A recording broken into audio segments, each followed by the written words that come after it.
Good afternoon. We need to start our next session, and here we have our guest tonight, Mr. Vячеслав Володин, First Deputy Chief of Staff of the Presidential Executive Office. He doesn't need a special introduction. You are all competent and educated people. You know who our guest is. Of course, they may not need. Let me just say that I have met most of you during previous years and last year, but there are some new faces. Then I'm glad to see all of you. And the topic of internal policy is not as attractive as it was last year, but if you have any questions, I will be thankful for them. And you have accumulated questions since many interesting things happened in the course of this year. And if we talk about the reforms and resolutions that were implemented as part of the election campaign of President Putin, in the last 3 years, we can already talk about some results, because 2012 was the year of presidential election. Then his decisions were implemented through his decrees and messages and addresses. After the change of this unified political iteration, as we decided to have one single day for all elections, and we had elections in many entities of the Russian Federation. 33 governors were elected, and then we had elections in many Russian entities when they elected legislative assemblies and municipality dumas. So this was the fullest single election day, which was on the 14th of September. It was like a federal campaign, because we've had elections in 84 entities of the Russian Federation, with the exception of Ingushetia. Elsewhere, we had elections of different levels, local self-governance agencies and legislative authorities, and we elected also governors. And since we've had this principle since 2012, and this is our third time that we used this single election day, voting day, we have already made some conclusions. But if you are interested in that topic about the elections, I could cover that as well. Let's move straight to questions. Let me remind all of you that all this is off the record, and it's only for our club, for our understanding.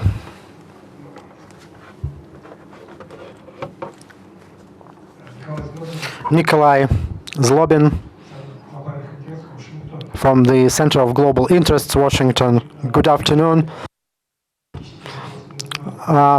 We are interested in Russian domestic affairs, even more so than last year, because many things that Russia does externally are linked with what is happening internally, or are the reflection of that.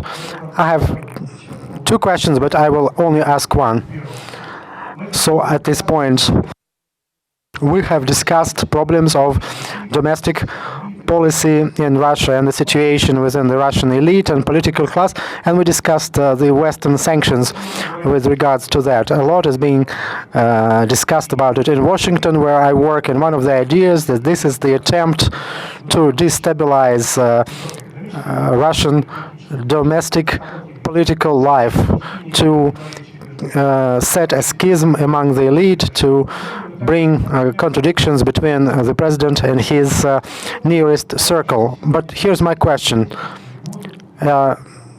In your opinion, what are the internal, domestic consequences, political consequences of these sanctions, the price that Russia may or may not pay for the sanctions that were introduced against Russia. Thank you for your question. As for the interest towards the domestic policy and politics, it means that we keep working and we will have things to do. Sometimes people tend to forget about domestic issues and start to discuss other issues. But when we discuss challenges and sanctions, and perhaps in Washington they see it in their own way, because I have to say that if someone expected that the sanctions and challenges will set a schism in Russia or will decrease confidence of the society in the leadership of the country, they were wrong.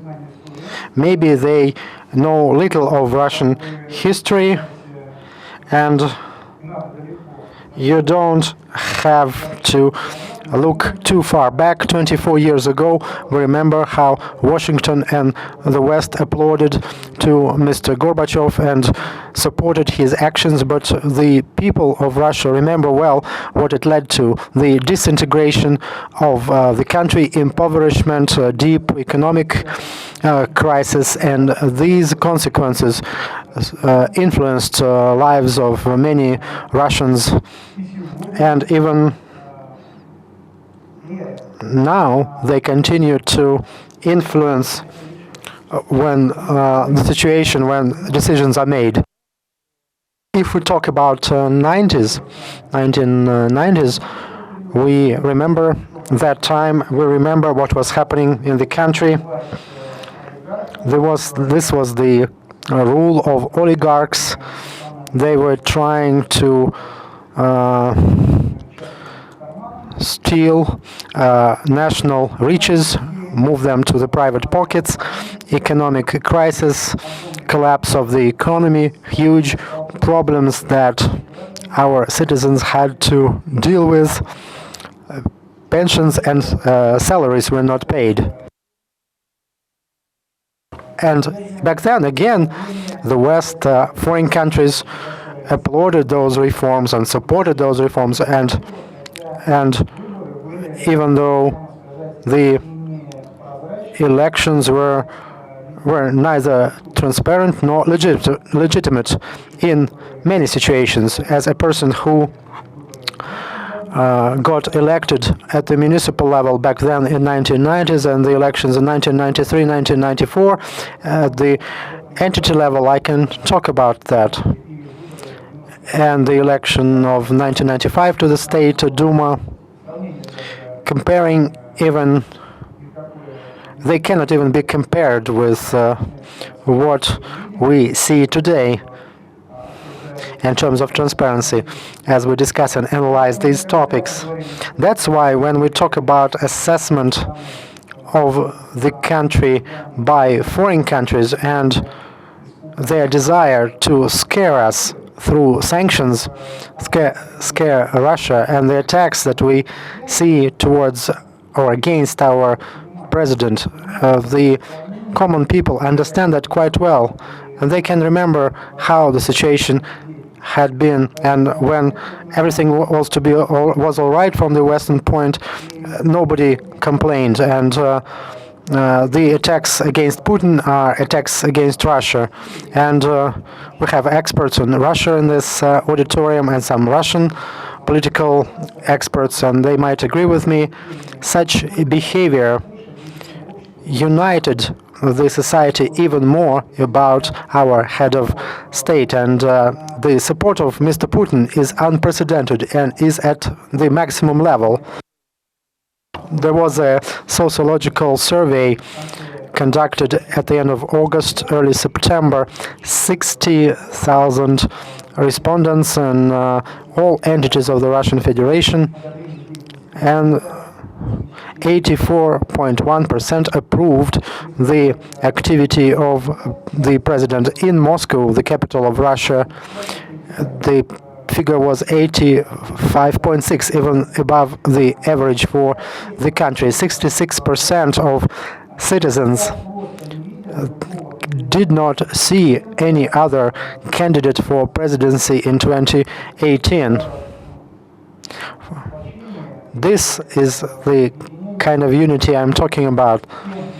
Unity on all key issues and the agenda items that the president is implementing. As for the elite, you know, about a year ago, some decisions were made as the address of the president was being carried out. And when they wanted to respond to the request of the society, those who work in the government, those who were elected to the State Duma, or those who work as governors, can they, as they deal with economics, can they keep their own savings abroad or in foreign companies? And the society's opinion was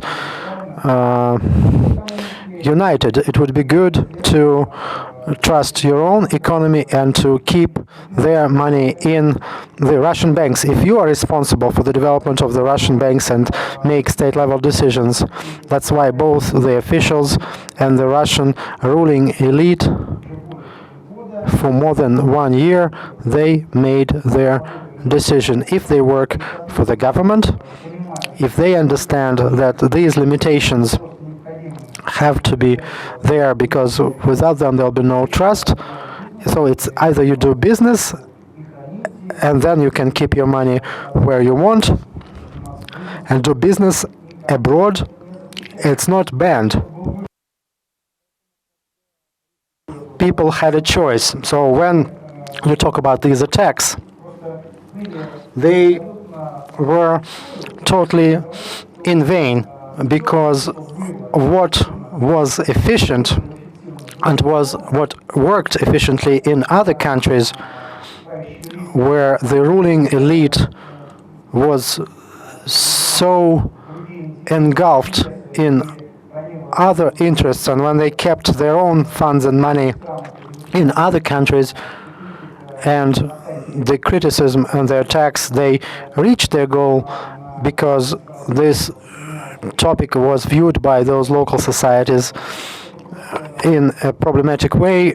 In Russia, it only showed that those sanctions, those steps against us were unfriendly, and when every Russian citizen is looking at what's going on, first of all, they understand that the attacks against the president, these are the attacks against the country. And they understand clearly that if there is no Putin, there is no Russia. Only consolidation around the president can save us, and the support of his stance, of his position. And his position has already proved its viability. Let me just explain some of the things to you. Tomorrow, federal budget is going to be voted for 2016. In terms of expenses, this budget is 16 trillion rubles. I remember we voted for the first budget that was approved under Putin, the budget of the year 2000. Back then I was the State Duma deputy, and I can talk about that. That budget in terms of expenses was 1,014 billion. The budget of the Russian Federation in terms of expenses under Putin and Prime Minister Putin increased by 16 times. Colleagues, give me another example from international experience like that. That's one thing. Another thing, we all remember the heavy crisis of 2008-2009, a very heavy crisis. We have countries and other situations to compare it. 1998. In 1998, the population got robbed. The crisis hit the population really hard, and people remember that. In 2008, Putin did all he could to protect citizens. Many decisions were made in the financial sphere, in the banking sphere, to protect the deposits of the population, to protect local production. We protected major enterprises and companies in the area of car making. And you know, back then, the rating of confidence, of trust, also grew a lot. It was slightly lower, we have to admit that. And the problems that we have, especially when they come from the outside, usually that's how it happens. They unite our society even more, and they work to increase the confidence or trust in the authorities. If the authorities do what they need to do, the crisis of 1998 showed that those actions back then led to impoverishment of the population, and people remember that. So we can make some conclusions after these sanctions and attacks that they played a consolidating role for the domestic policy for our society, and people got united, understanding that those were the challenges against the entire country. At least as a person responsible for domestic policy, that's my personal opinion. Others may have their own opinion, and you can see things differently from other countries, but this is my answer to your question. We have a lot of questions. Mr. Skidelsky.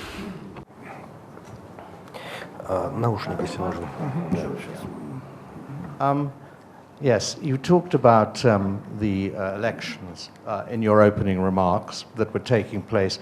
When he became president, Mr. Putin talked of upravляемая demokratia, a guided democracy.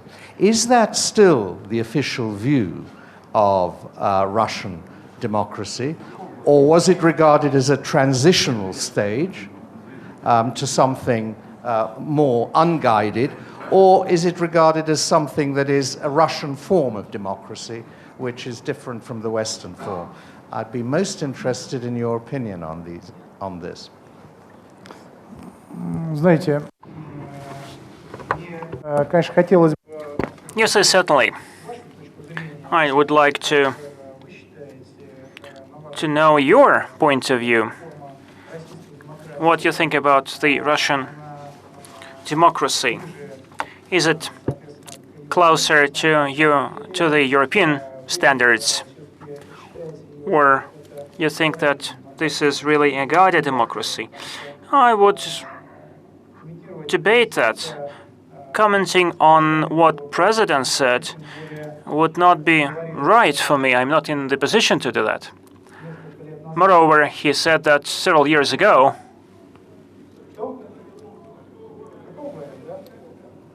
This was Surkov who said that. I just missed the beginning of your question. And so, still, I think that I'm not in the position to comment on the words of my predecessor, the one who ran the domestic policy before me. So, if you want me to answer a question, let us discuss your view of the Russian democracy. And in that respect, I'm ready to discuss that and debate. But as for the previously uttered opinion, I think that it was quite legitimate. and it had the right to exist at that time, because probably you understand that the political process cannot be frozen. It is evolving all the time. It is dynamic. So I'd rather speak about the present-day situation, so analyzing the situation in Russia. How do you see the development of the political process here in Russia? Is it something guided, or this is more a systemic thing? So I kick the buck. You're in charge of the discussion. Yes. Would you like to answer? Well, I was asked a question by Mr. Volodin. I think Russian democracy is not like Western democracy. I think it's, I think it is pretty much guided, and a lot of elements of it are manufactured. But what I was interested to know is whether you think this is a particular, what Russia has evolved is a particular form of Russian democracy, or whether you think it's evolving towards what we think of a constitutional democracy, which is free competition in elections at regular intervals, a free press, and no control from the center of the outcome. That's what we think of as normal to our democracy, and I just wonder whether you think that's what Russia has, or whether it should have that. Leave aside what anyone else has said. I mean, maybe someone else said that about upravляемая демократия.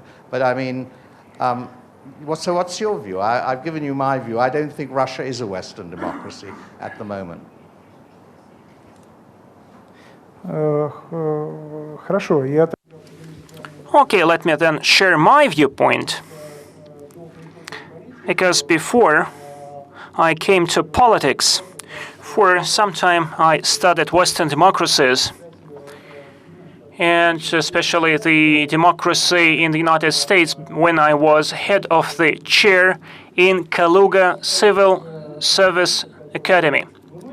As for the verdict which regularly is pronounced, that Russia has a guided democracy, that in Russia democratic values, as a rule, are either not in compliance with the European standards, or these are kinds of replicas.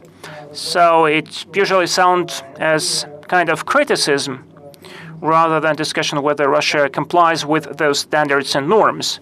Colleagues, you know, when we speak about building the power in democratic procedures,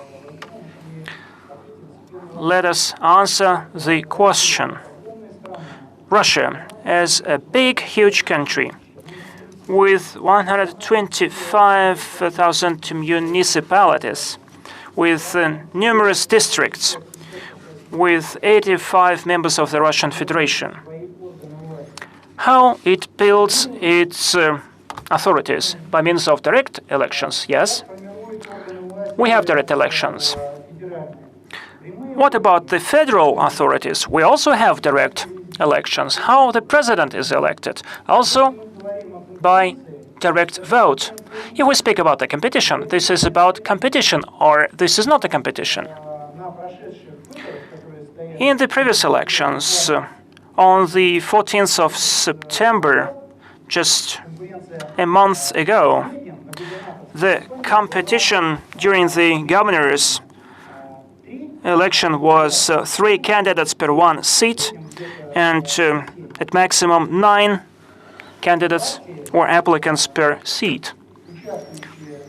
The parties which took part in the elections had to compete at different levels of the authority, and speaking about the regional level, for instance, elections to the legislature. There were 23 parties which competed among themselves to reap as many votes as possible. And at the federal level, at the regional level, there were 26 parties. So is it about competition or not? I think I would dub it a competition.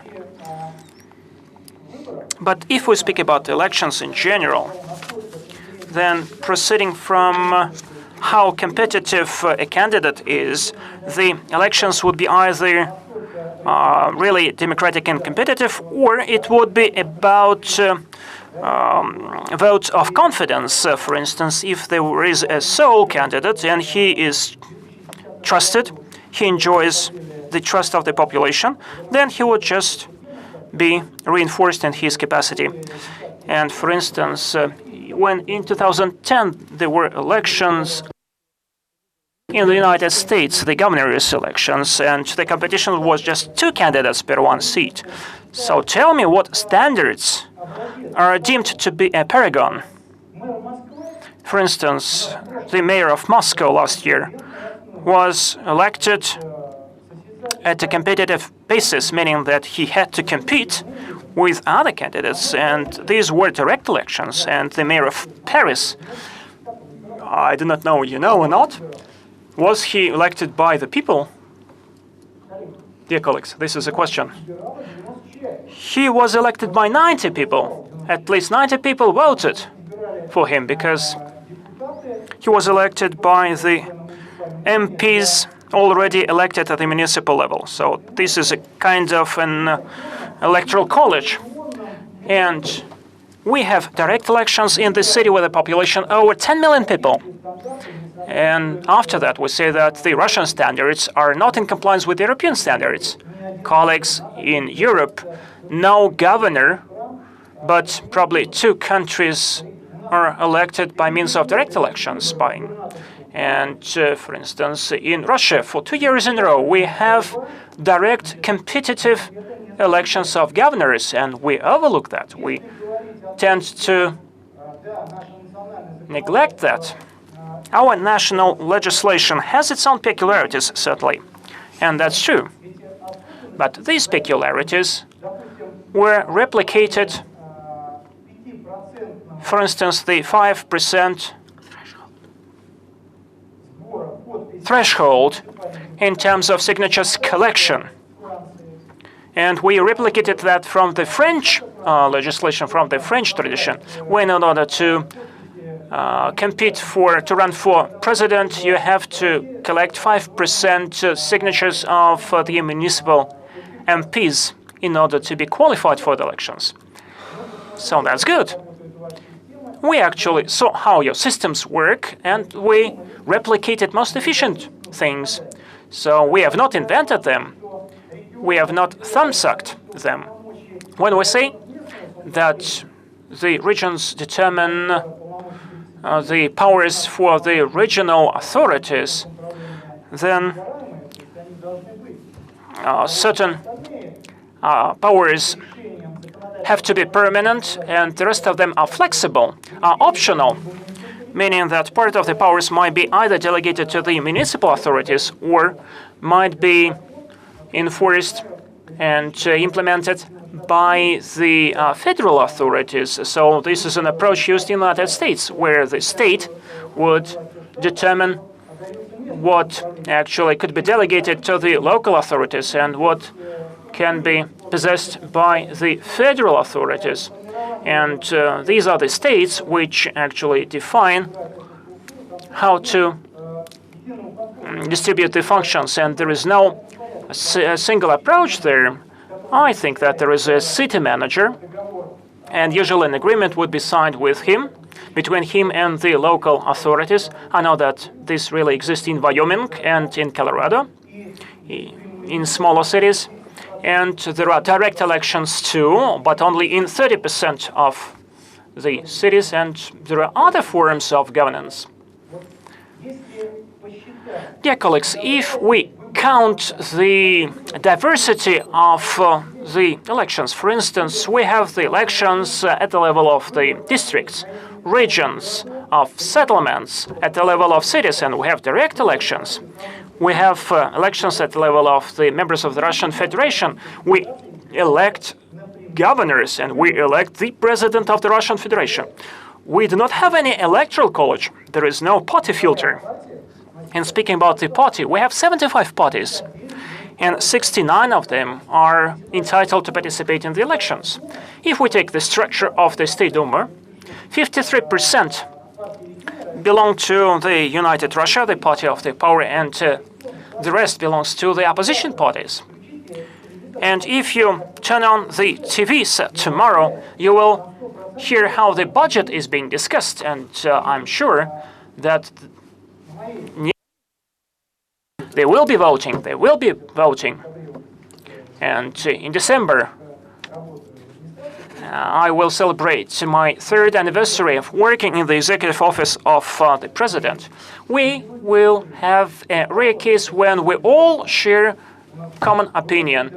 For instance, we unanimously voted for the accession of Crimea, and still probably there were 1 or 2 people who preferred to be dissenters.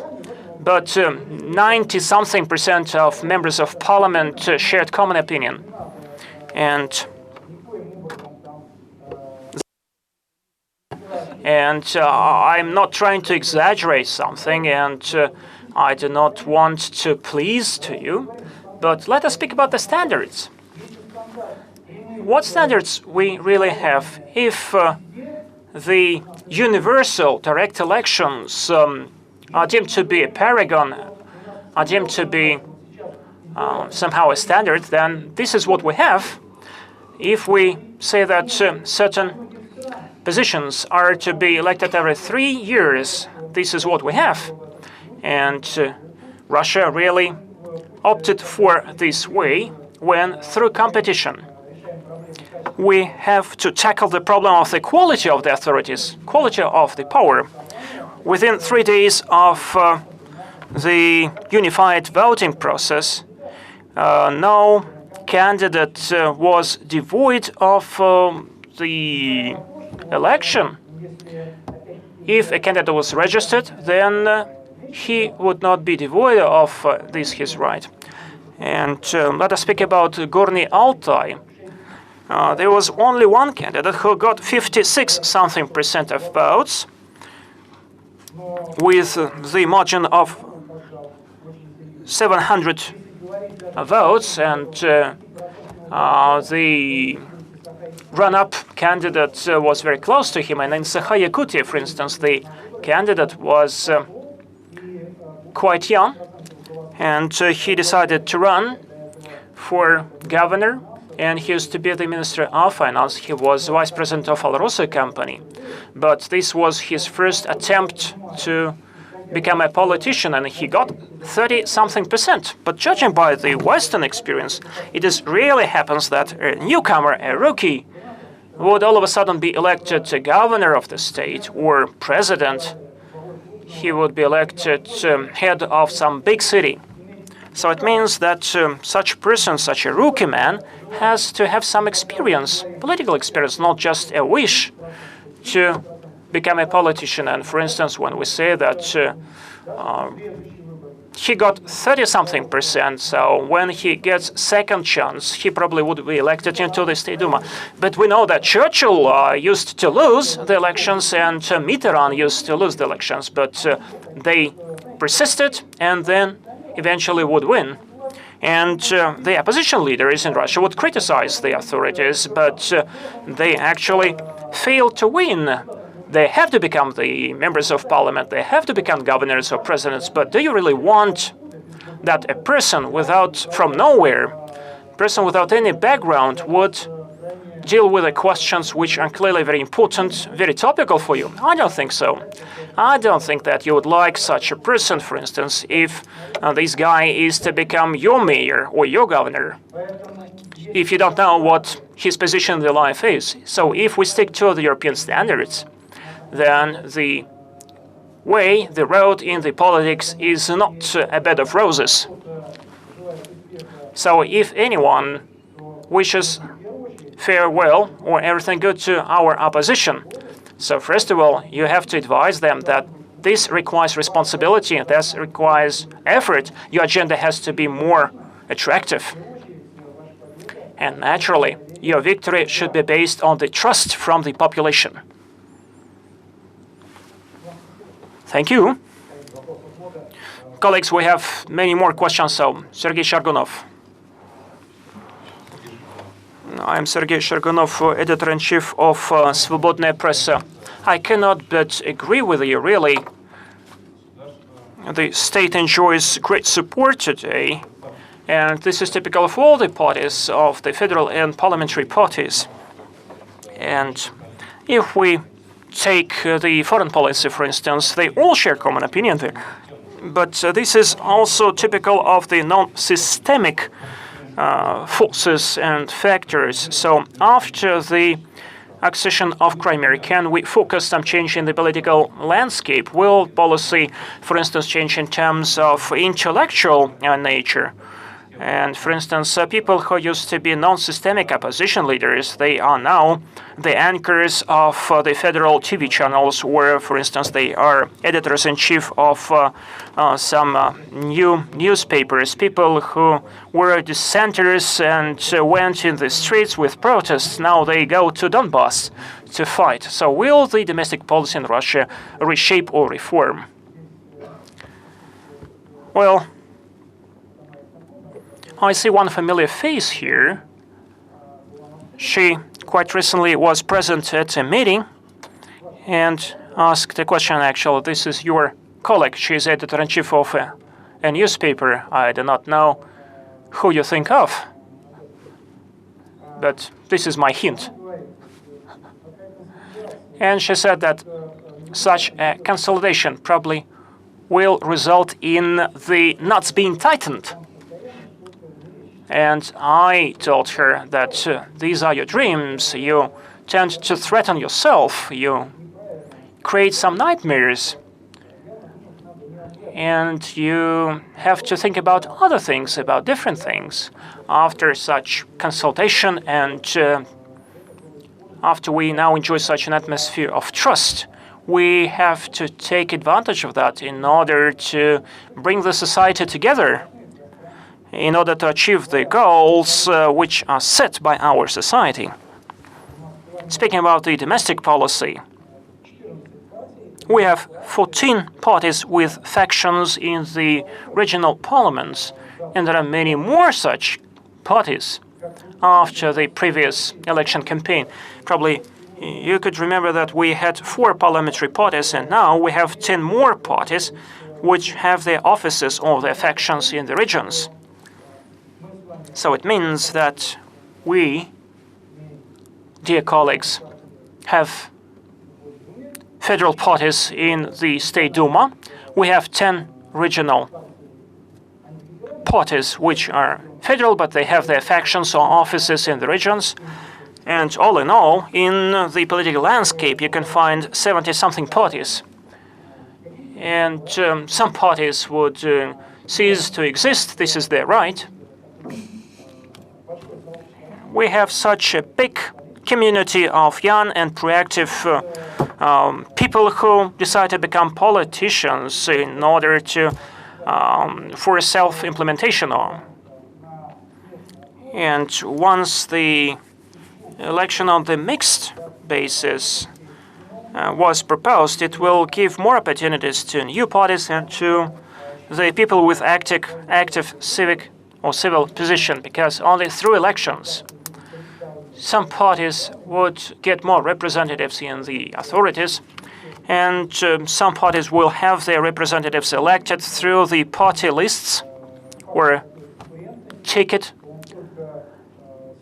And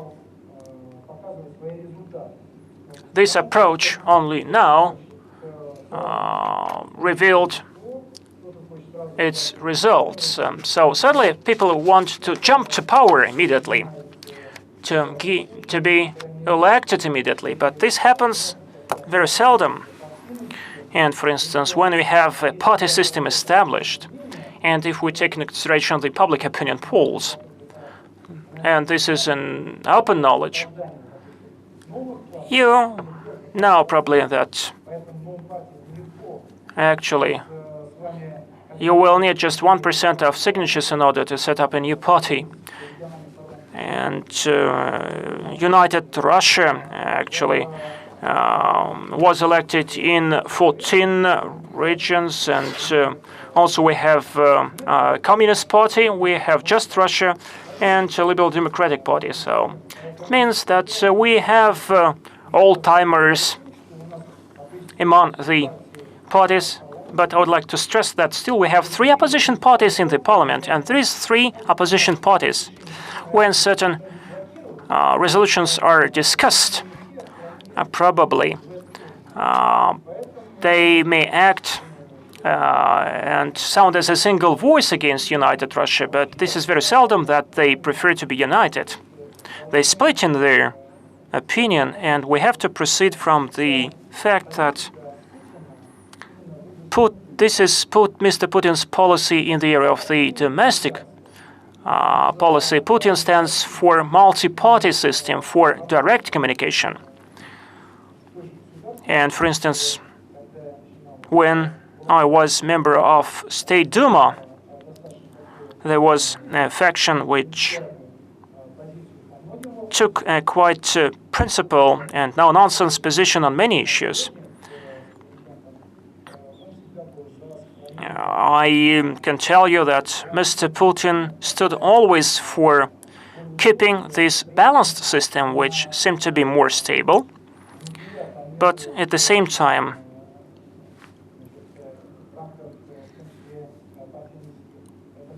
actually, it implied that there could be some opposition, meaning that there is no monopoly of one party within our party system. Peter Dudkevich, and then we'll continue. Vyacheslav Viktorovich, it's always very interesting to hear your opinion. Russia has always been famous for its political projects. When the Duma begins to slow down, then there is a public assembly set up. When something else was, then People's Front was created. What other political projects do you have in mind, drafting for the next months to come? What are the priorities? Well, first I'll argue with you a little bit with regards to what you said. When there are challenges and difficulties, then new constructions are being set up. Well, that's not that bad, I believe, because any difficult, complex construction can be more efficient in difficult times, and they can be more efficient in tackling difficulties. So that's not bad, as I believe, and as I see you believe. But as for the People's Front, Народный Front, is to begin with, this means direct communications of the president with the civic society and its institutions. And Vladimir Vladimirovich said that before it's a people's movement, actually. This is not a party. This is a movement that brings co-thinkers together, and it was created during the election campaign, and then it continued its existence in 3 main areas. First, implementation of the pre-election program by the president and implementation of his decrees and orders within a particular area. Second is fighting corruption through the state procurement program, and this is successfully done now within this movement. And thirdly, work with trusted persons who are under our legislation is a function performed that any candidate to a position any candidate can have some trusted persons. So when the campaign is over, then the Institute of Trusted Persons remained, and that is a channel of communication for the elected candidates. That's something to be continued, I believe. That's something taken note of by heads of many states, because that makes them even more open to the public. And these are the standards that can be set, and this is something that can be a measure of openness of a head of a state, whether he or she uses these tools, or they close themselves and limit themselves only to official events. I think that was back in 2012. The President of the United States set up something similar to what we have. And he also have certain movements created for him. Maybe some of the experts will explain in more detail if they know this. The public chamber was formed using the foreign experience. We saw how People's Chamber works in France. It works through representations of industries and industrial unions, and this is something that they have historically. This experience was studied by us, and we recognized it as the most efficient. In this connection, I'd like to say that for the first time, the People's Chamber of Russia was formed for the first time on the basis of so 50% of that are those who represent professional unions, and if we take French experience, they have 100% of professional unions presented there. But if we follow that track, we realize that many people of hyper profile and of influence will not be included, and we wanted to, for instance, human rights advocates be part of that.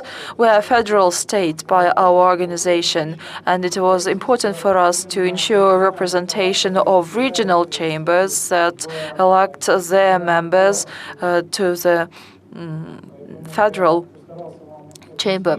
So I tried to explain in this way that this is an extra channel of communication between the president and society. That's the platform that allows them to discuss draft laws. Whether that will be efficient in future, well, that's something that we will live and see. But there are no other thoughts. There were no thoughts behind all that. And I believe the more platforms we have for discussions, the more responsible, the more accountable the work becomes.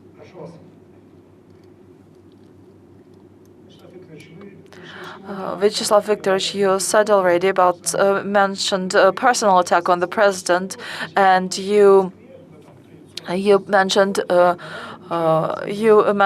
the social poll where Navalny received 20% in the campaign. You said that the growth of popularity went up radically, and there is a Ryblovsky election district, but I believe that popularity there is not that high. It is from there that the most criticism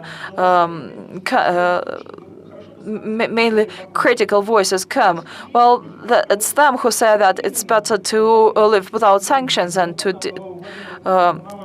what pressure is exerted on President Putin now?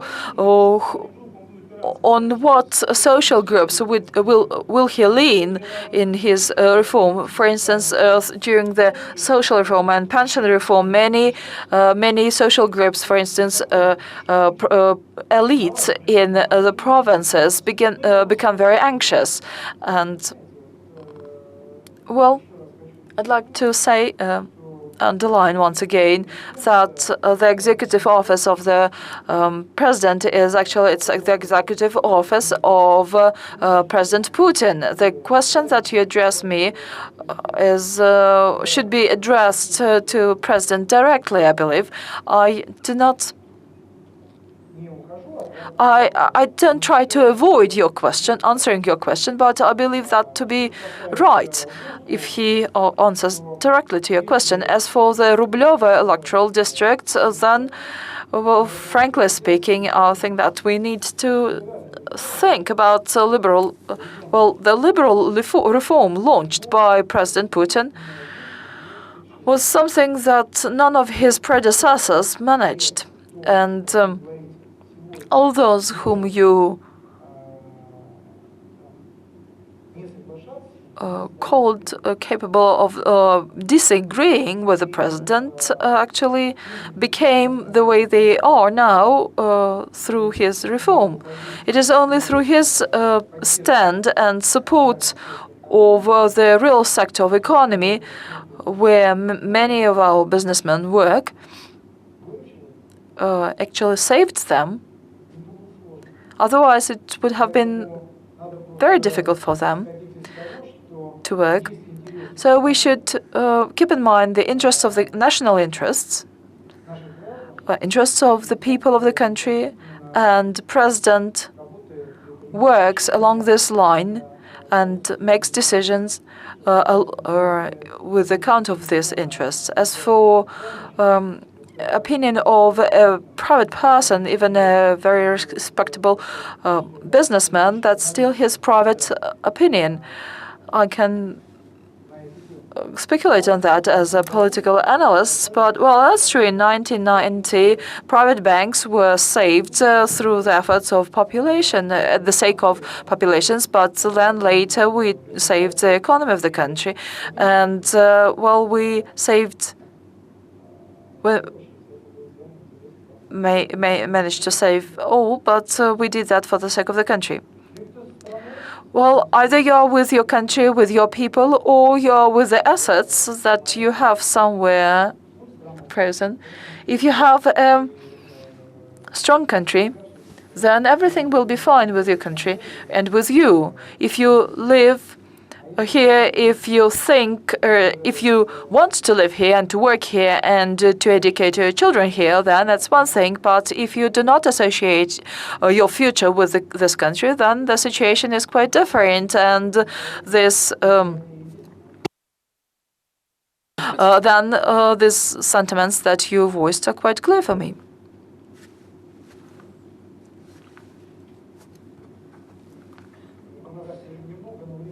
Well, we still have some time. Ivan Krasyev.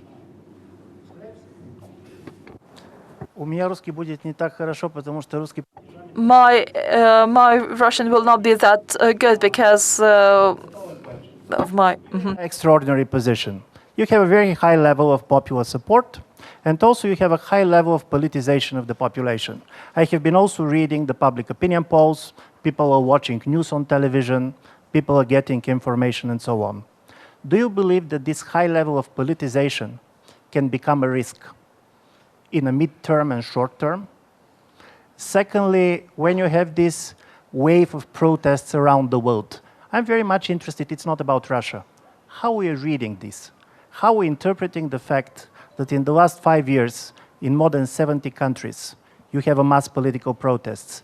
Do you believe that this is going to be part of a new political normal? And my third very brief question is very much about Memorial, because I'm not talking about NGOs in general, but Memorial is not simply an NGO. This is part of the Russian history. It's very important for Russian society. Do you basically have a special feeling about this to the extent that it presents a very special part of Russia's memory?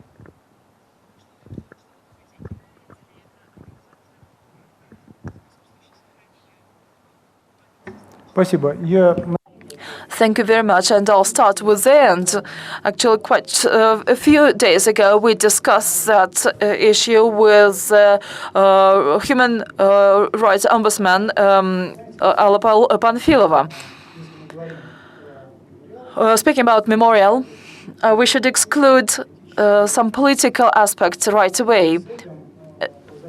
And human rights advocates agreed with me, with us right away.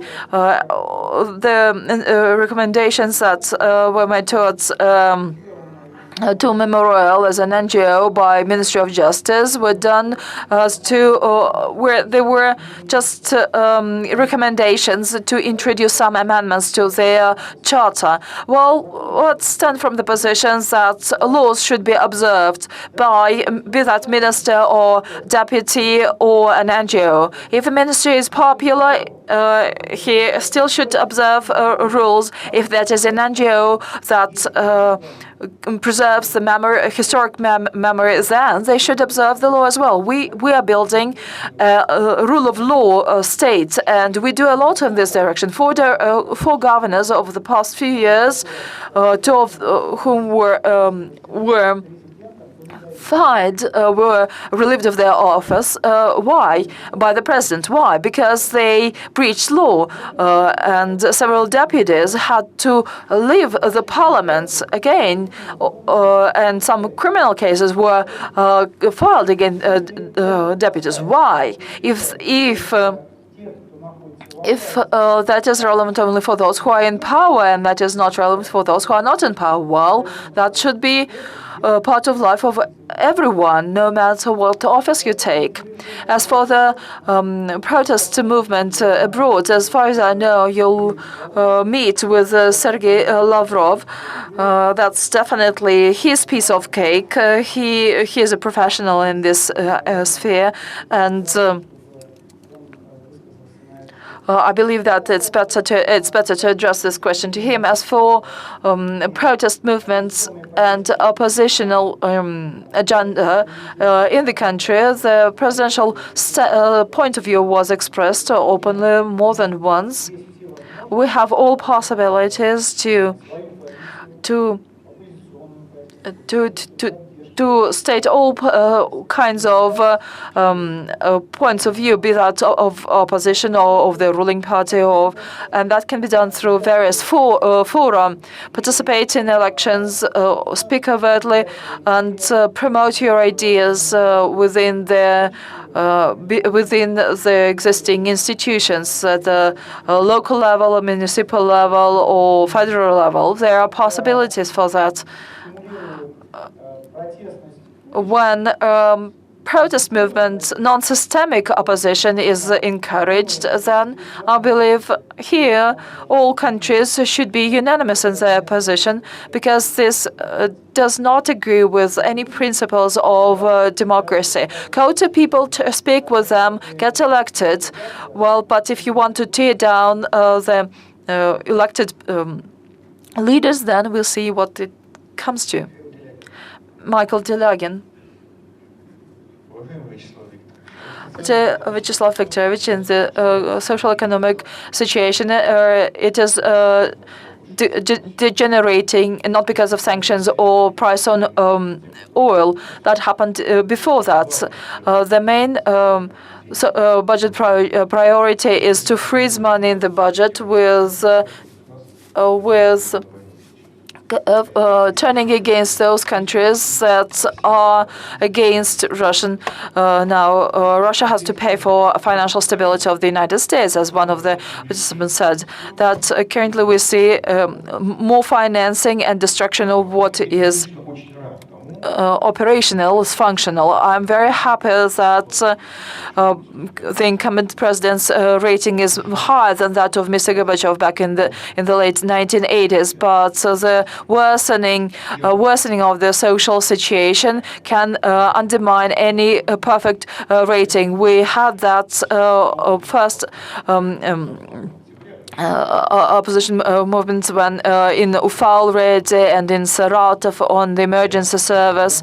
What is being done now in the country to change the situation in the social sphere? And you said one thing that is, you said one good thing, that nobody criticizes the imperfection of Western democracy. Why?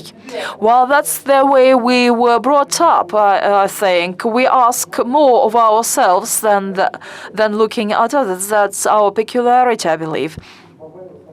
Svetlana Babaeva does not agree with me, I see, but that's because she has studied for a long time in the United States. That's something that she borrowed. I beg your pardon, Svetlana.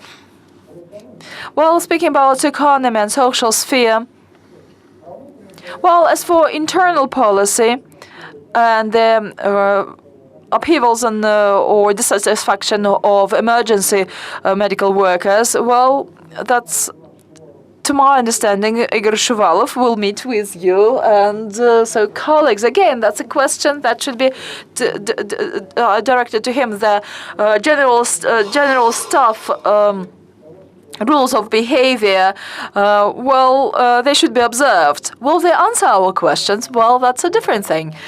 But as for the questions related to the dissatisfaction expressed by ambulance workers in Moscow and in Bashkiria, that's the result of the structural changes in the industry that regional authorities began to implement in their subordinate regions. It's natural that any decisions in this area should be well balanced and remembering that people work and our decisions should be humane, and so the responses that we witnessed shows that we should be more thoughtful in our actions. Tim Colton. Timothy Colton from Harvard University. So you described in your remarks a few minutes ago, the liberalization of the electoral laws, which is indeed a fact that has occurred and has had certain consequences in terms of competition at the regional level, not yet at the national level. You also mentioned the enormous growth in Putin's popularity ratings, which is something that pollsters in Russia agree on. So it's not just your opinion, it does seem to be a fact. My question is about the latter matter. Is it possible that the system that you are involved in managing has become overly personalized? The same individual has been in power for a very long time, and it does seem to be a fact that his authority is greater than ever. As you said, for many purposes, Putin is Russia and Russia is Putin. But in terms of the long-term development of the system of government in Russia, is this entirely a good thing? And is it possible that too much depends really on the authority of a single individual? Спасибо.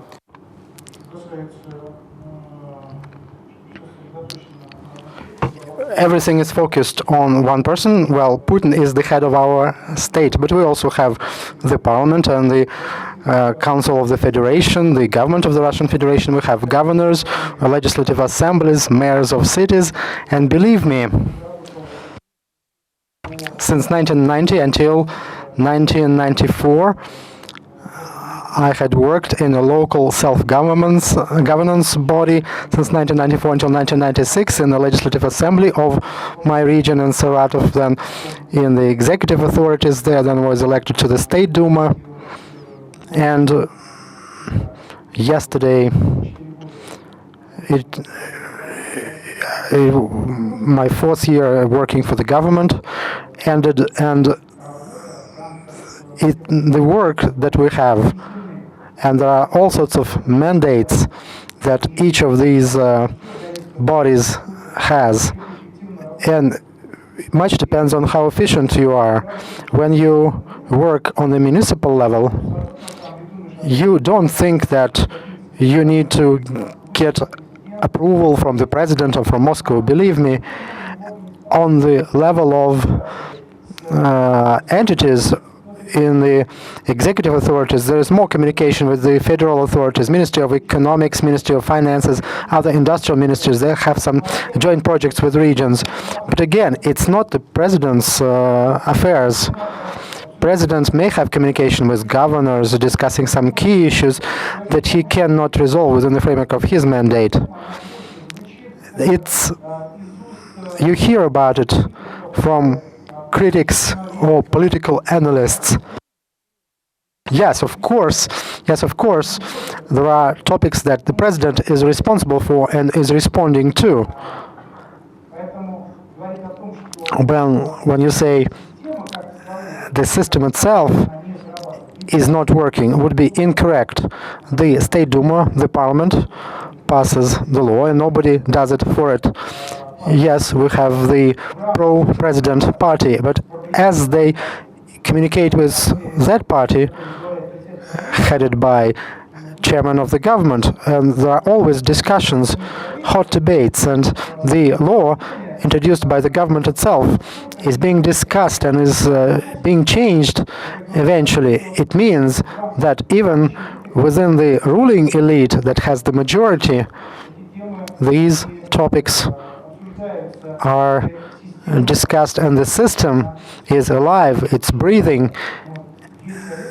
You have the Federation Council, they have their own opinion, they send the laws back, or they request or ask the president to veto something.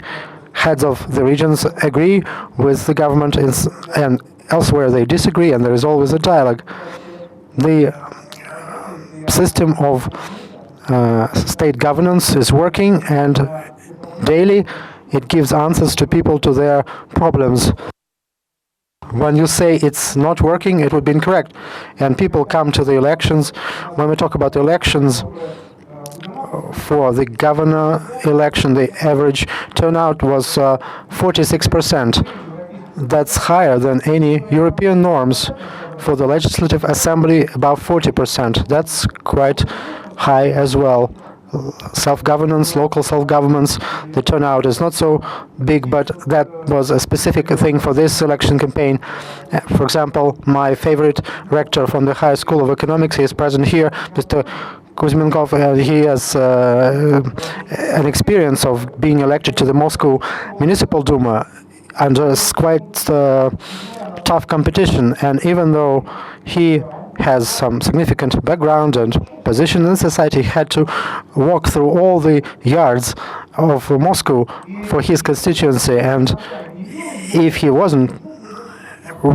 he not so active, somebody else would be in the Moscow Municipal Duma. And he won, he got more than 40% of votes. So when they think about Russia, that we have no standards, poor governance, some problems, colleagues, we have more direct democracy than in any European country. Accordingly, the elections of the federal authorities, as far as I know, even in France, it's not like our State Duma is elected by direct voting, but also you have municipal deputies that vote in 2 rounds or stages. These are checks and balances. Here, yes, you can say that this system may have some elements of guided democracy or certain goals. Our system is even more open and more competitive with regards to how much time this person has been working, or whether this person has worked for a short time. As for President Putin, he has worked as president for 2 terms, had worked, even though the majority of people of Russia didn't want them to go and wanted him to stay for the 3rd term back then. And Valery Fedorov is present here, head of Public Opinion Center. There were many people back then who believed that we needed to change the constitution and have the 3rd term for Putin to stay. Putin did not go that way, and even though he could have, because people wanted him to stay, they wanted stability, wanted him to stay in power. Because it's not just the political stability, it's the development, the economic development. When we talk about a budget of 16 trillion rubles, without economic growth, you cannot just make such a budget. He left and worked at the government. He got the toughest years during the economic crisis. Then he went to another election, and remember that presidential election, that was very hard time. The opposition was at the peak of their popularity, and still he got 64% of votes. No claims about legitimacy of that campaign. When we say a lot or too little time, all these trends are used to doubt things. let somebody else leave at the peak of his popularity and then get back. We know examples when there was this peak and then this person left and never was able to return. And this return was through the election after he had worked in another system. And he could or could not have been elected in competition. And when they say from the outside, well, yes, of course, but it would be better, let me say again, all these attacks against the president are viewed by the population as attacks against their country, Russia. If there is Putin, there's Russia. No Putin, no Russia. And nobody doubts that. When they applauded what the government was doing, the country was disintegrating. And now all our issues are being resolved and we are criticized. But what do you want from us? You want changes from us, democracy, in terms of elections and competitiveness, legitimacy? Do you have any questions about legitimacy of the election in Moscow that we just had? Most competitive elections. Within the framework of the election, United Russia could have won in all districts with that consolidation around the president. And that party was associated with the presidential party. Even in Gagarin district, with the lowest percentage of United Russia, they still dominated. But United Russia did not send their representatives to all electoral districts, understanding that they had to diversify and to have a more balanced model in the Moscow City Duma. And in some districts, communists and liberals competed. Communists won. They got 5 seats instead of 2, according to the forecaster. And that's it. If you take 2011, in all those districts, Liberal Party candidates would have won, but now they lost it, and it's politics. And as far as I remember from history of local self-governance of New York, 1943 or 1949, New York switched to the proportional system. After the very first election, according to the proportional system, 26% went to the Workers' Party and 17% to the Communists. Why have you rejected that system then? They immediately went to the majority-based system. But they did change the system, they did. Why? Because those parties began to win that perhaps were associated with trouble for the ruling elite. They switched to another system, and a decade later they had a two-party system. This is history of how United States of America system got formed. But we have our own history, and those democratic values that we have today, we fought for them, and they fought for them, and we paid our price for it through disintegration of the country, through economic crisis. And now we came to this competition understanding that this is how we are going to improve the quality of authority. Before the elections, 5 governors resigned. One had worked for 23 years, but he resigned, and he said that he exhausted his forces and he wanted to change his job, and those understood that they would lose and they left. So the system of election mobilized even the ruling elite, and if they understand that they are not popular enough, they do not go to the next election. They can be substituted by more popular candidates, even if they are from the same party. That's already a big advantage, not a minus. Let me say again, perhaps I'm too detailed, I'm giving you too many details, or maybe I'm too frank with you, but I want you to understand, Russia, really, for Russia, democratic processes are a priority. especially in politics, and we don't have any double standards. If we take something for ourselves, we will never offer other countries or neighbors something else. For example, we have this approach, and somebody has a different history of those processes, how they came to them. That's their story. We never impose our things on others.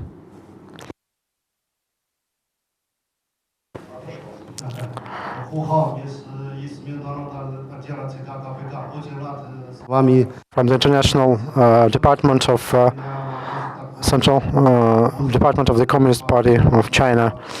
After another change in the law on political parties of Russia, you get elements of fragmentations.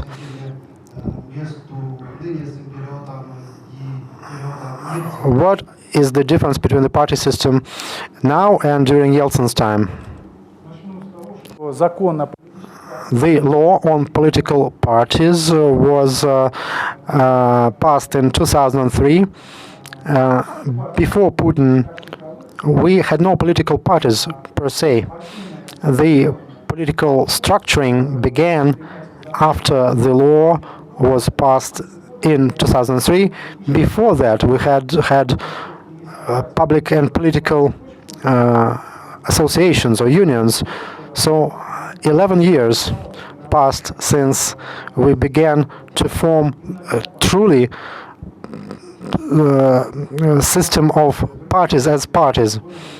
It would be incorrect to compare it with a different period. We had what we had. We had a different situation. Svetlana Babaeva wants to ask a question. I will be really brief. Perhaps we will be able to continue this discussion about the US, which you often cite. The presence of direct election is not a democracy. The founding fathers were afraid of the majority dictatorship and developed the system of how to avoid that. Going back to Russia, we have this dictatorship of the majority. What you are saying, attacks against Putin are attacks against Russia. No Putin, no Russia. But you can imagine Russia without Putin, even if you cannot imagine Putin without Russia. What shall those people do who do not identify, who do not equalize Russia with Putin? Well, you are quite right.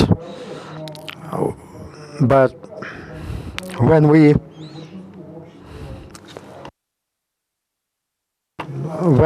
majority of Russia remember Russia without Putin, they remember Russia with Yeltsin or Gorbachev. So this comparison, when everyone applauded and said, "Oh, it was so great," and it was a gift, something that we wanted to go to, but it was so bad. And of course, you have the right to have your own opinion, and that's democracy. We are discussing issues together. You have your opinion, I have my opinion. As I think of it, I focus on what the majority, overwhelming majority of people think, and I also have figures and facts, economic indicators to prove my point. Direct election, in our case, is democracy. Nothing better was invented. As for protecting the rights of minorities, there are parties that may not have the majority, that they may be represented in the parliament. The party can get their candidate elected in the one-mandate district, and this representative will be expressing their constituents, their electors' point of view, even if he is just alone there. And this is what we call protection of the minority. We had 7% barrier, now it's 5% to get to the State Duma. And now 50% of people who get elected are elected through one-mandate districts from parties as well. And this is the protection of those who are not the majority. But still, according to the democracy, it's the majority who makes the decision. But to discuss is still present for the minority. No party was shut down, and in the world, and we know a country where one party was officially shut down, and nobody is talking about it. Nobody ever tried to shut down the Communist Party of Russia, at least under Putin. But look at that other country. If you think you need to protect a minority, you speak up. It's not correct to shut down a party just because they have a different opinion. And these are the parliamentary parties which are being closed. So where are the standards? As far as I understand, in Ukraine, Communist Party is prohibited. Communist faction is banned, actually. And how can you do that? These are the people who were elected by people.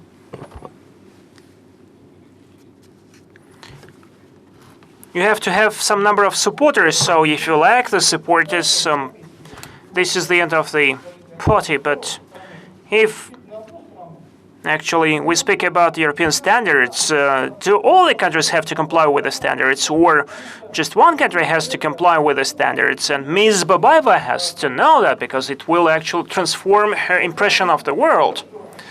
She will realize after that that what we have here in Russia is much more democratic than what is done in other countries where the principles are being manipulated.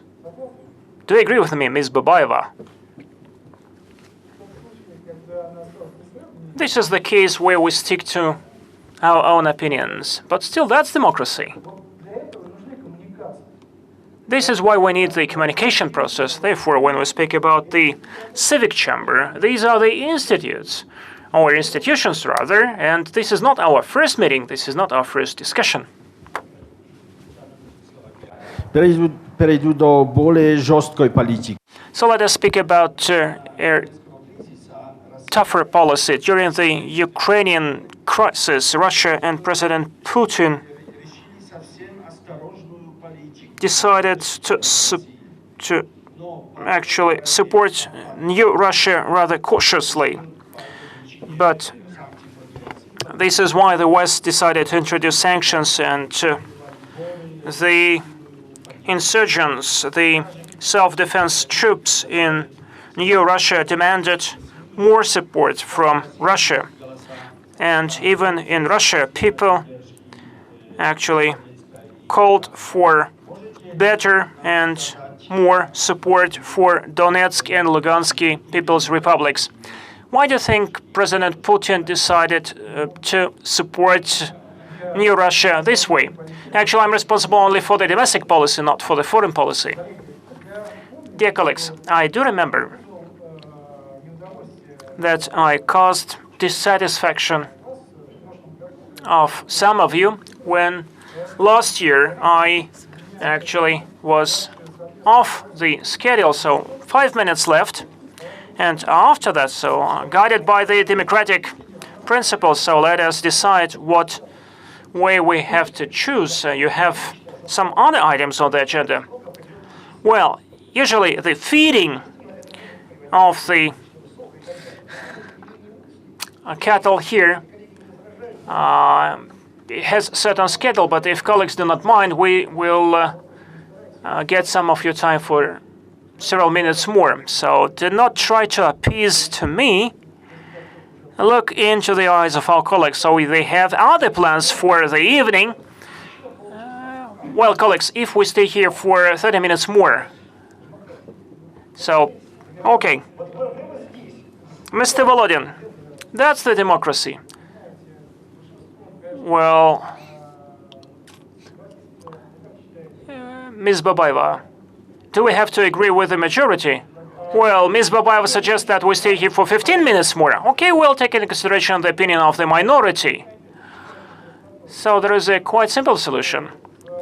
Those who stand for less minutes spent here in this room, so let us actually relieve them.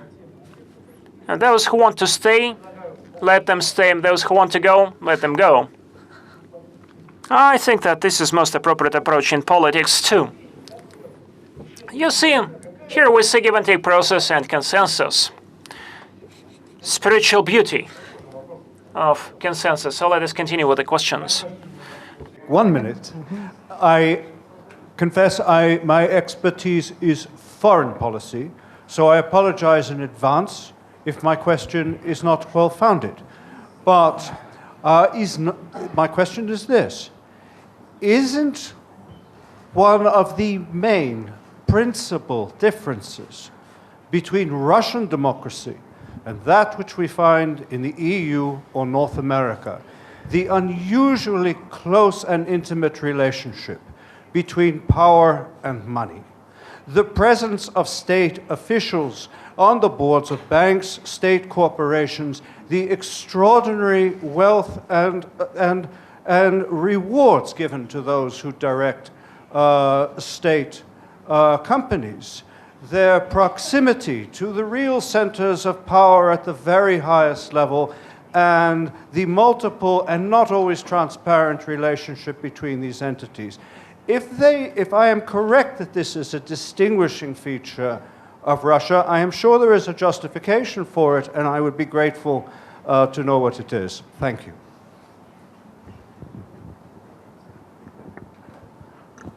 Во-первых, что Well, as for the civil servants and business, or power and money, this time is left in the past. And you probably know that for the last year, a big number of the functionaries or bureaucrats on different positions, they quit their jobs as civil servants, opting for being businessmen. And this was due to the work of the anti-corruption and other authorities of the executive office of the Russian president. And the phenomena which we have described was typical of 1990s, but starting from early 2000, such a phenomenon was not welcome. And nowadays, you may be even actually prosecuted criminally for that. This is considered to be a crime.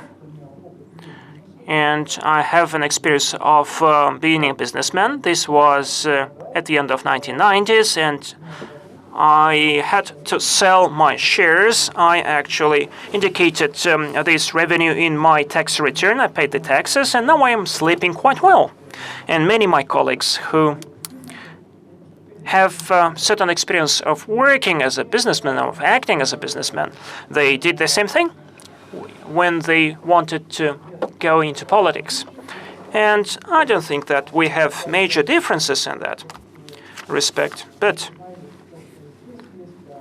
for instance, when people tend to negate what we have here, and in other countries they have different factors, well, money and power, this is not an argument. We also have certain arguments to doubt your democracy, but for instance, referendum in Scotland, our human rights activists, they were present there. They acted as observers there. They said that we try to build a transparent and legitimate system, and certain laws were adopted, but in Scotland, almost 20% of the people tended to vote preliminary. And this was done by means of post, and no one knows how to control this process. And for instance, in Russia, preliminary voting usually is about 3 to 4%, so it means that we have more legitimacy. And the preliminary voting is used sometimes as a kind of a resource. In addition, it turned out that ballots have certain numbers assigned to them, and you have to sign for the ballot which you get. And this way, you actually obstruct the principle of secret ballot, and this is what happened in democratic Scotland. It is prohibited to make pictures or shoot video at the polling stations. This is our principle, and actually such a norm would be absolutely inappropriate here. And fourthly, at least what I was told, heads of the official agencies can actually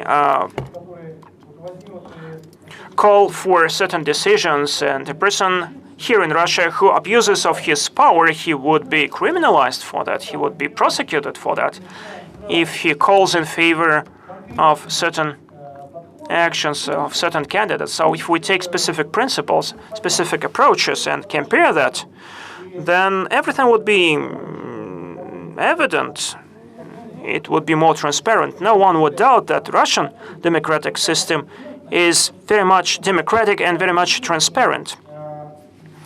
You can imagine that for the 5-year period, we have elections almost every year, because we have 5 stages of elections, and all of them are direct, and we never denied such principles. And when we are told that we distrust this or that because we see a close link between money and power, but this is what is left in 1990s, and we are living in the year 2014. I think that this is because of the lack of information, lack of communication, and probably this is our fault. Boris Mezhuev.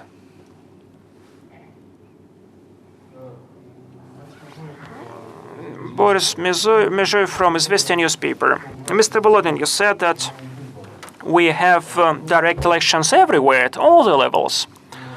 Let me partially argue with that. We have 2 regions where the elections are still indirect. That's Sevastopol and Crimea. I just wanted to ask you how the integration process of those 2 regions goes. Did they fit well and easily into the political landscape of Russia? Is this integration process easy or not? We have elections of the heads of the executive power 2 ways. First of all, direct elections, and the second model is the competitive and democratic elections, or I mean that these are the competitive elections by the members of local power, local authorities. And both types of elections are democratic and comply with certain standards. And this is the prerogative of the members of the Russian Federation to choose which way to take. In Sevastopol and in Crimea, the second model for electing the head of the executive branch was taken. But for instance, the legislative representatives and members are elected directly. And this is typical of Crimea and Sevastopol too.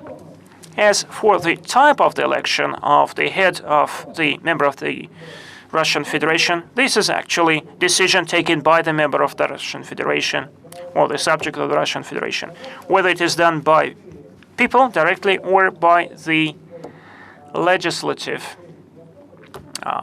body. And actually speaking about Sevastopol and Crimea, this is for the first time that they have to vote for the local authorities, because before these were people appointed by official Kiev who run those 2 sites. And there was no democracy really there. They were just people appointed from above. And right now, these people elected, although they are elected by the MPs, by the deputies. And then I think that eventually they would opt for the first model for the direct elections, and no one will tell them that you have to stick to this model or to that model. Let them decide for themselves. There are MPs, there are deputies who represent the population. I think that this is what the democratic principle is about. Because democracy focuses on the opinion of the population. Moreover, we see more voices opting for the first model. And the second stage is just to resort to the direct elections. And no one says that they should not do that. And for instance, we were told that there would be never direct elections or direct voting in Moscow. Well, not too much time left. Yes, please. Toby Gadi-Akenkamp, you talked about the development of the Russian economy, and you picked 2000 as the date for the positive changes, and I think you're correct, and a lot has been done. But if you look at the economic challenges since 2012, 2013, with the slowdown, and now the less money being given to education, health, redirection of the pension funds, some have speculated that the themes, for example, the enemy's theme that you see on the news all the time, which is extremely strong, or the fight against foreign agents, is a way, in effect, of consolidating support for the president during a period when it would be necessary to say the economy is not doing well. So my question to you is how much, and I know you study polls very carefully, how much of that 80% support do you think is really based on support for the economic policies, and how much is really a result of using foreign policy, including the annexation of Crimea, to shore up support? And here I'd just like to make a comment. I agree with my colleague from Harvard University, Tim Colton, that personalization is a problem because the system you describe is not a presidential system or a normal presidential system. It's really a ruler for life. And are you trying to tell us something?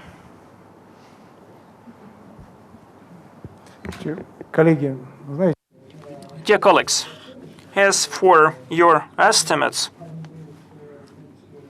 actually, you may have your own opinion, this is your right. But when you make certain conclusions, and these conclusions are biased a little bit, I think that this is not right. So when you say that this is a ruler for life or not for life, we have to proceed from the fact there is national legislation which provides for 2 terms for presidents, for instance. There is no 3rd term. But, for instance, if a person missed 1 term and then is re-elected, this is his right or her right. We either follow the rules, or either we follow the democratic principles, or we actually specify something for our own benefit, and then it will be about propaganda. And this is actually what used to be during the Soviet Union, but now this is voiced by people who propagate the democratic values. This is not right. And I'm standing for the purity of relations, so let us not cheating. If we speak about the year 2000 and certain changes, I said that the year 2000 was the year when Mr. Putin, when he was elected, for the first time, he proposed the budget for the consideration of State Duma, and it was actually the budget amounted to 1.4 trillion rubles. And now the proposed budget, which is to be discussed on Friday, is 16 trillion rubles. So the proposed budget is 16 times bigger than in the year 2000. Just show me any country in the world which could be compared in those terms. And I'm speaking about the spending, public spending. Certainly, we have to compare the revenues too, but the spending part of the budget would show us what programs would be sponsored. And the spending part of the budget of the year 2000 was formed mostly out of the loans.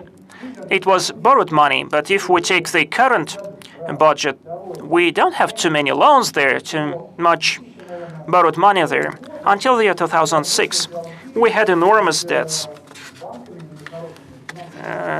Loans taken from different international institutions. Due to the visionary policy of Mr. Putin, we paid those debts way back in the year 2006, 2007.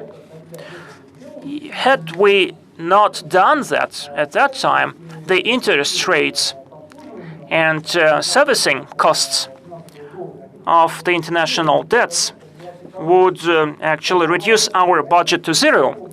And if we speak about that, we should remember that in the year 2003, Putin's initiative failed in the State Duma because a number of the opposition parties did not support that.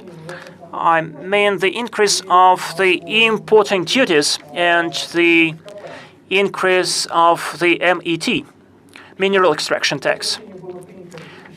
This decision was taken in the year 2004 when United Russia, party which supported president, got the majority of votes.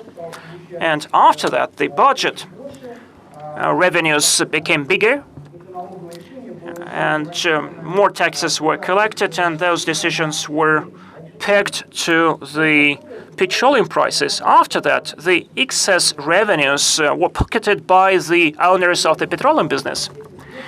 And this was the money which allowed Mr. Putin to launch a great deal of projects, infrastructural projects, social projects. That's why when you say that one decision is supported and other decisions are not supported, this is not right.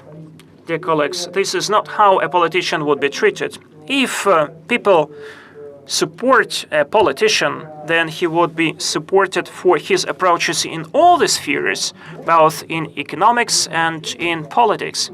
But probably when they take decision, they would set some priorities, setting that this is a priority and this is a secondary thing. But I would not set the priorities myself. It is quite evident that the economic issues, when Putin became head of the government, he became prime minister, and this is the government which deals the economy. He took a number of very efficient decisions that, despite the economic challenges, our welfare improved very much, and we even came out of this situation without any losses. That's it. Dear colleagues, even we ran out of time, even that additional time that we allocated for ourselves. Well, the last question, I believe, in conclusion. Well, choose your own, to your own liking.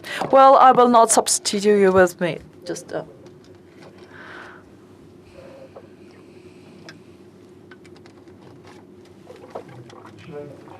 Vyacheslav Viktorovich, Russia lives, well, many peoples or ethnic groups and religious groups live in Russia. The Orthodoxy is a whole Weltanschauung. In Mariel, they worship holy tree.